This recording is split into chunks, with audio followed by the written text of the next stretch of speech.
नमस्कार। चलिए एक ऐसी दुनिया की कल्पना करते हैं जहां हर चीज हर चीज हाथ से बनती थी, जहां जिंदगी की रफ्तार इंसानी कदमों से चलती थी, मशीनों की गड़गड़ाहट से नहीं।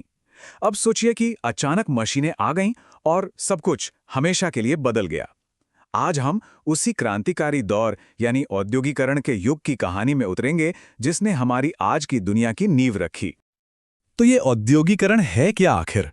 सीधे शब्दों में कहें तो ये एक ऐसा बदलाव था जहां हाथ के काम की जगह मशीनों ने ले ली और सारा काम कारखानों में होने लगा। ये प्रक्रिया ब्रिटेन से शुरू हुई और फिर धीरे धीरे पूरी दुनिया में फैल गई। और इसने सिर्फ व्यापार ही नहीं, हमारा समाज, हमारी जिंदगी सब कुछ बदल कर रख दिया। तो चलिए इस सफर को थोड़ा और गहराई से समझते हैं। इस सफर में हम कहां-कहां जाएंगे? सबसे पहले हम देखेंगे कि भाई मशीनों से पहले की दुनिया आखिर थी कैसी। फिर हम चलेंगे ब्रिटेन, जहां फैक्ट्री क्रांति हुई, और जानेंगे कि उसकी कीमत क्या थी। इसके बाद हम देखेंगे कि इसका भारत पर क्या असर पड़ा, कैसे हमारा औद्योगिक पतन हुआ और फिर कैसे भारतीय उद्योग का उदय हुआ। और आखिर में हम इस पूरे युग की विरासत पर एक नजर डालेंगे।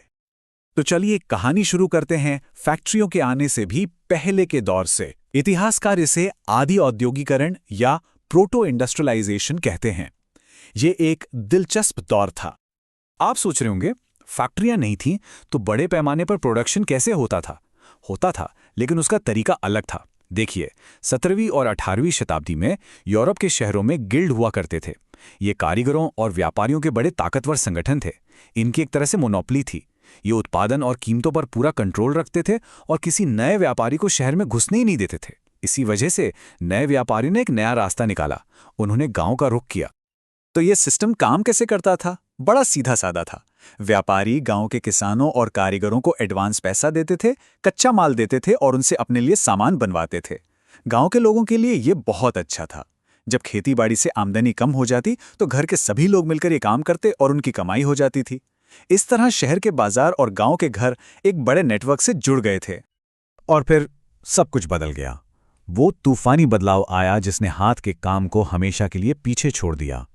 चलिए देखते हैं कि कैसे ब्रिटेन में मशीनों ने एक क्रांति को जन्म दिया जिसे हम आज औद्योगिक क्रांति यानी इंडस्ट्रियल रेवोल्यूशन के नाम से जानते हैं। ये बदलाव इतनी तेजी से हुआ कि यकीन करना मुश्किल है। देखिए, 1730 के दशक में इंग्लैंड में पहली फैक्ट्रियां दिखनी शुरू हुईं। 1760 में ब्रिटेन 25 लाख पाउंड कच्चा कपास मंगवाता था और सिर्फ 27 साल बाद 1787 तक ये आंकड़ा बढ़कर 2.2 करोड़ पाउंड हो गया, मतलब लगभग 10 गुना। जेम्स वॉट के स्टीम इंजन जैसे आविष्कारों ने तो इस रफ्तार में जैसे पंख लगा दिए। तो फर्क क्या था? जमीन आसमान का। फैक्ट्रियों से पहले काम पूरे गांव में बिखरा हुआ था। कौन क्या बना रहा है, क्वालिटी कैसी है, इस पर नजर रखना बहुत मुश्किल था। लेकिन फैक्ट्रियों ने इस पूरी तस्वीर को पलट दिया।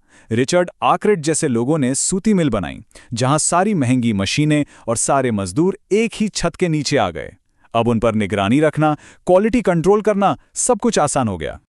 लेकिन हर चमकती चीज सोना नहीं होती। इस तरक्की की एक बहुत बड़ी कीमत चुकानी पड़ी, और वो कीमत चुकाई उन लाखों मजदूरों ने जो अपना गांव घर छोड़कर इन नए औद्योगिक शहरों में आए थे। मैनचेस्टर जैसे शहर रातों रात बड़े हो गए, पर कैसे? बिना किसी प्लानिंग के। सोचिए, लाखों लोग गांव छोड़कर शहरों में आ गए, लेकिन रहने की कोई ढंग की जगह नहीं थी। वो झुग्गियों में रहने को मजबूर थे, जहां ना साफ सफाई थी, ना पीने का पानी। नतीजा, हैजा और टीबी जैसी भयानक बीमारियां महामारी बनकर फैलने लगीं। फैक्ट्रियों के अंदर का माहौल तो और भी भयानक था। लंबे लंबे काम के घंटे, बहुत कम मजदूरी और सख्त अनुशासन। कोई गलती हो जाए तो सजा। तभी तो इतिहासकार E.P. थॉमसन ने इन्हें डार्क सैटेनिक मिल्स यानी अंधेरी शैतानी मिलें कहा था। और जो सबसे ज्यादा दिल दहला देने वाली बात है वो है बाल मजदूरी। ये आंकड़े देखिए, 1819 में सूती मिलों में काम करने वालों में आधे से ज्यादा, 50% से भी ज्यादा 19 साल से कम उम्र के थे। फैक्ट्री मालिकों को बच्चे सबसे सस्ते और आज्ञाकारी मजदूर लगते थे, जिनकी छोटी उंगलियां मशीनों पर काम करने के लिए परफेक्ट मानी जाती थीं। लेकिन क्या मजदूरों ने ये सब चुपचाप सह लिया? बिल्कुल नहीं।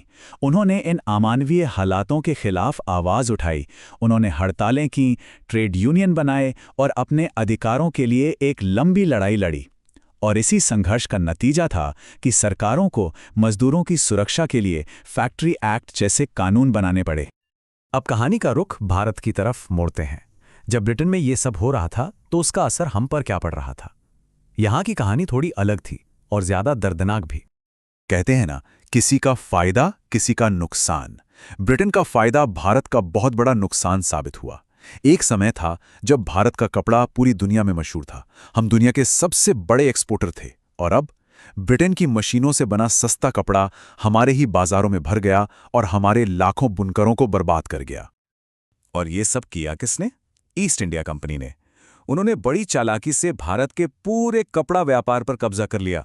वो हमारे बुनकरों को बहुत कम कीमत पर अपना माल बेचने के लिए मजबूर करते थे।